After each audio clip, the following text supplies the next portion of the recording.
மாநில உரிமைகளை ஒருபோதும் விட்டுக் கொடுக்க போவதில்லை என்று தனது அறிக்கையில் குறிப்பிட்டிருக்கிறார் முதலமைச்சர் மு.க.ஸ்டாலின். அது மட்டுமின்றி மதவெறி அரசியலுக்கு தமிழ்நாட்டில் இடமில்லை என்றும் தெரிவித்திருக்கிறார். இது தொடர்பான முக்கிய செய்தியை பார்க்கிறோம். கூடுதல் விவரங்களோடு இணைகிறார் எமது செய்தியாளர் ரமேஷ். வணக்கம்.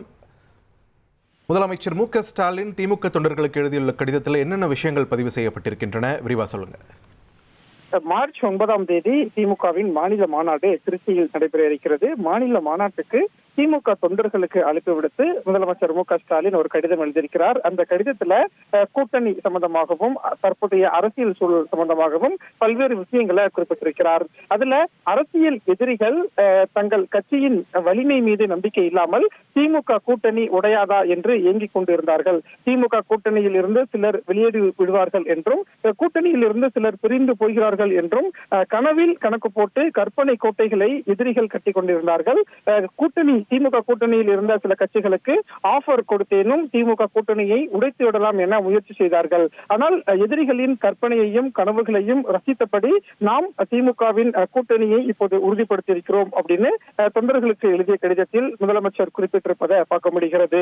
அதே மாதிரி மதவெறி அரசியலுக்கு தமிழ்நாட்டில் இடமில்லை, மாநில உரிமைகளை ஒருபோதும் விட்டுக் கொடுக்க போவதில்லை என்கிற கொள்கை உணர்வு மிக்க திமுக தோழர்கள் மற்றும் கட்சியினருடன் தொடர்ந்து இணக்கமாகவும் ஜனநாயக தன்மையுடனும் ஆலோசனை நடத்தி நம்முடைய பயணத்தில் இணைந்திட விரும்பிய கட்சிகளுக்கும் இடமளித்து உறுதியான வெற்றிக்கான கூட்டணியை உங்களில் ஒருவனாக நான் தலைமையேற்று நடத்தி கொண்டிருக்கிறேன். திமுக கூட்டணியில 2021 இருந்ததை விட இப்ப புதிதாக பல கட்சிகள் இணைந்திருக்காங்க அப்படின்னு முதலமைச்சர் மு.க.ஸ்டாலின் அந்த கடிதத்துல சொல்லியிருப்பதை பார்க்க முடிகிறது.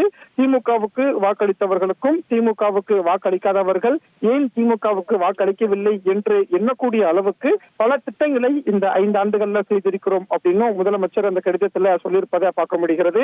திமுக மாநில மாநாட்டுக்கு திமுக தொண்டர்கள் அனைவரும் அணிதிரண்டு வர வேண்டும் என்றும், மீண்டும் திமுக ஆட்சி தொடரும் திராவிட மாடல் 2.0 அரசு அமைந்திட வேண்டும், அதற்கு திமுக தொண்டர்கள் தொடர்ந்து தேர்தல் பணியாற்ற வேண்டும் அப்படின்னு பல்வேறு விஷயங்களை குறிப்பிட்டு திமுக தொண்டர்களுக்கு முதலமைச்சர் மு.க.ஸ்டாலின் கடிதம் ஒன்றை எழுதியிருக்கிறார். 1,27,00,000 மனங்களை வென்ற தந்தி டிவி யூடியூப் சேனல். தவிர்க்க முடியாத தம்ப்நெயில்ஸ், கலக்கலான கான்டென்ட்ஸ். நீங்களும் இந்த குடும்பத்தில் இணைய இப்பவே சப்ஸ்கிரைப் பண்ணுங்க. அசுரபலம் கொண்ட எங்கள் டிஜிட்டல் கரங்களில் உங்கள் விளம்பரங்களை சேர்க்க வாட்ஸ்அப் பண்ணுங்க. 8939888838.